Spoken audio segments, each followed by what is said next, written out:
Hey guys, and welcome to the Max Life. I have been out, well, for one, I've been weeding my raised beds, and two, if you see those tiny little seeds down in there, yes, I have been collecting seeds. These are some of my greens that I let go to seed, and now it is time to get those, and I have been fertilizing with a couple of different things, so I am very nasty.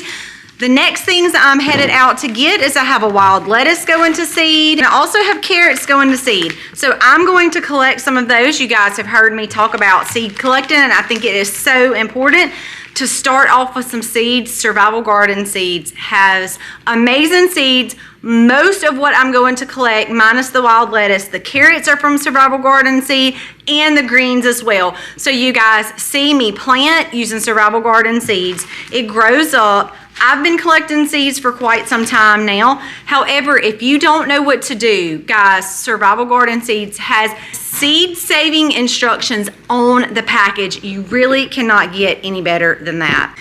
If y'all want to know what Colby is up to today, let me tell you, harvesting honey is not fun in Mississippi in the summertime in a bee suit under smoke, but that's what's going on today. With Colby being in the bees, that means we are going to be slinging honey very, very soon. Now you see these were the beds I was just talking about that I have been out here working, getting some of the grass up. You guys see that I actually still have some greens growing in here. It's really nice when I want to make turnip green bites.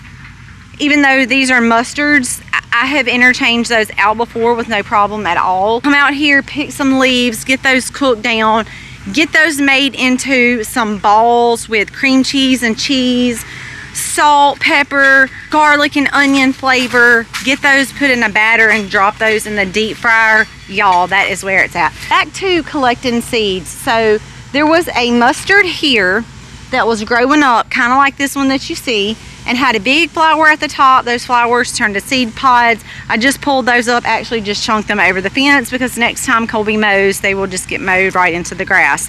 Now, for my carrots, carrots are a 2-year harvest. So these don't actually go to seed. These have been in the ground for 2 years. Now you see these big, beautiful flowers. These beautiful flowers that start out looking like this turn into this. Now you see that this stem is well on its way to dying off. So these are the ones I'm going to collect. Obviously this one right here would be one as well you would want to collect that is completely dried off. Now I've also been in the high tunnel today doing a little bit of extra special stuff.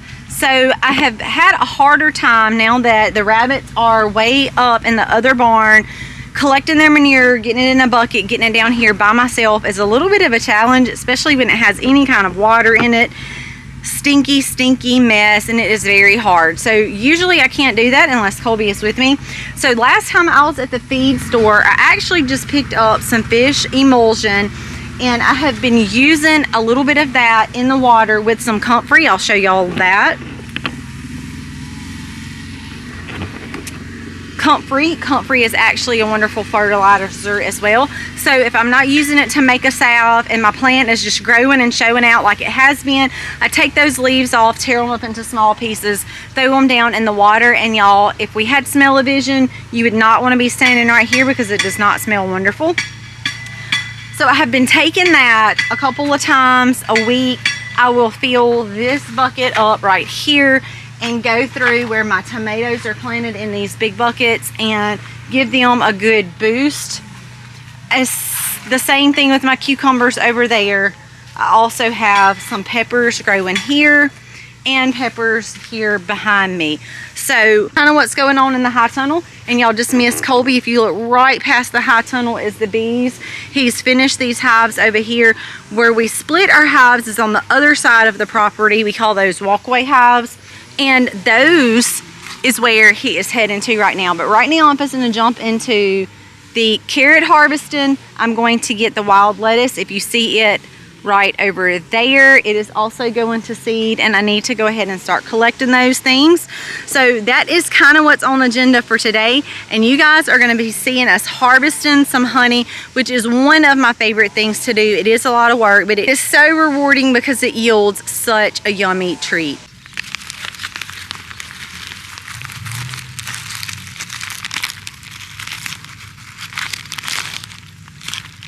Now, as you can see, literally just how easy that was, getting those carrot seeds off into this bag. Y'all, that all of these seeds from just that one flower. That's pretty impressive, and I have a lot of flowers. Some that I told y'all were not ready, like this one right here is not ready, but it is pretty close. Now, I do have some of these back here that are ready, and a while ago I come in and took a couple of handfuls of those seeds and rowed me out within these carrots some rows and dropped some seeds down in. So I have already planted some seeds. Technically it's not time, but they will germinate when they're ready.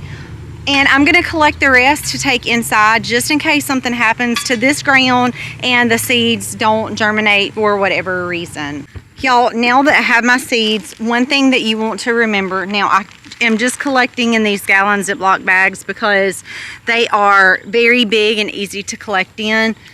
And it keeps my seeds from falling everywhere, falling all over the ground. One thing you want to remember is not to zip these up. You do not want to allow your seeds to sit in a bag sealed off without good airflow. And especially if you're in the South, because if you have humidity like we have, guys, your seeds are going to ruin it. Ask me how I know, because I have done it before. So when I take these in, I'm going to either want to lay them out on parchment paper or prop your bags up where they can stay open, because if those bags close off and there's humidity on those seeds at all and they sit in that, guys, they are destined to ruin. Okay, y'all, the next thing I want to teach you about is something that will take over very, very quick if you're not careful. And I'm sitting in between two wild lettuce plants. Now, the reason why I started growing wild lettuce a couple of years ago is because it is wonderful for pain. It is like the natural Tylenol, Motrin that you would need so that you don't have to run to the store and buy something that was made in a lab. So this is a tiny little leaf off of one of my plants that is growing. The thing is actually gone to seed, which is what I'm supposed to show y'all. But if y'all look at the end of this stem, if you notice that little white milky substance coming out, that is usually a telltale sign that something you're messing with. If you see on my fingers that a little bit of that little milky substance comes out, that is a telltale sign that you're dealing with wild lettuce. There are two varieties that grow good in my area. However, I'm not even going to try to pronounce those names. If you want me to email you those, I can. Just let me know in an email. But to collect these, you can see right here above me that this thing grows up really, really tall, and it does the same thing as every other flowering plant that you're going to be collecting seeds from. The thing sets flowers, then it produces the seed pods, and actually these have the little wind blowers that are attached to them, the little white fuzzies that the wind catches and carries these seeds. I hope y'all can see those. They're really, really small. And let me tell you from experience, I don't know why I left 3 right here to go to seed. I should have already come out and harvested these 2 to take in. And what I do with mine is chop it up, put it in a jar, fill it with vodka, another alcohol that is high enough and proof to make your tinctures with. So that is usually what I do with mine. It sits for 3 months. I strain my plant material off, and then you're left with a tincture. And that alcohol, what it does is it extracts the plant material out into the alcohol. So you're left with a tincture that you can take, that the plant material will react with your body to do what it's supposed to do. And a wonderful, wonderful one with wild lettuce is helping control pain naturally, which is the reason why I grow it. So one thing I want to warn y'all about when you grow wild lettuce is this: it spreads everywhere and really, really fast. So if you plant it, just keep that in mind. When these start going to seed, you see these little flyways that I was telling you about a while ago. When these things start flying all over your yard, things will spread and fly everywhere. I have pulled up so many baby wild lettuces, y'all. It is crazy. So needless to say, when you plant some, it gives back a lot. Colby's done with the honey. Honey, you done with the honey? God, I'm burned up and sweating. I was already telling them about how fun it was to be in insulated bee stuff in Mississippi in the South, in the middle of summer. I still get stung. I got stung like right there on the back of my leg. But God, right when I was leaving too, I was like, oh, I made it. Pow! Got you. Got me.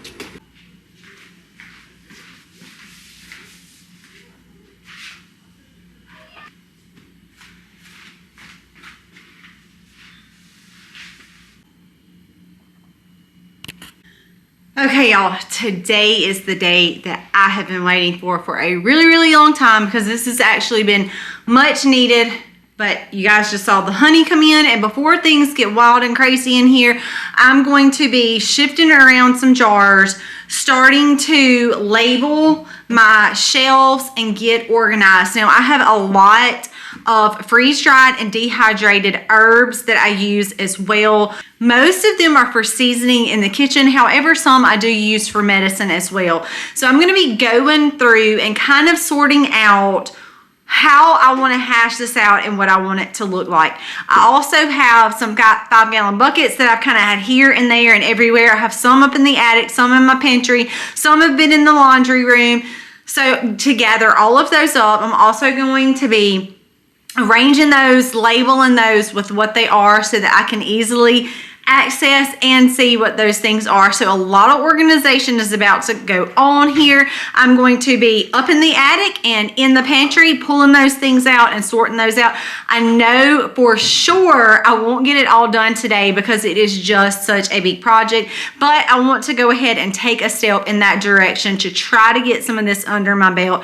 At least one step in the right direction. I won't get it all done, but one step is better than none.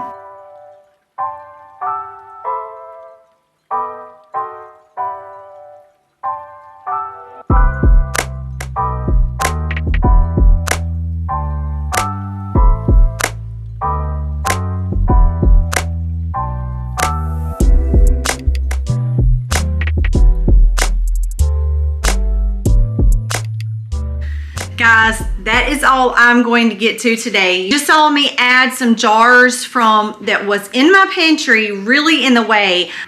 I really couldn't put anything that you would actually consider pantry items in my pantry because I had things like jars in there. Also the kombucha bottles that is directly behind where you guys are at. I got all of those jars out. I'm able to utilize the shelves in here for those type things so that pantry goods can actually go in the pantry now. But that's all I'm gonna have time for today. The sun is starting to go down. Kids are hungry, so that means I have got to get to a stopping point. Call it a day. We're gonna have movie night tonight. Thank you guys as always for hanging along. This has been an insanely crazy busy day. It is so insane trying to go through all the different areas and figure out what needs to come out and come into this area. It is just really crazy time right now in the middle of harvest, and you guys know summer is just always busy, but I am so thankful to be able to do that. Thank you guys as always for tagging along, watching this day, the things that happen here on the farm and in our family. God bless and happy homesteading, y'all.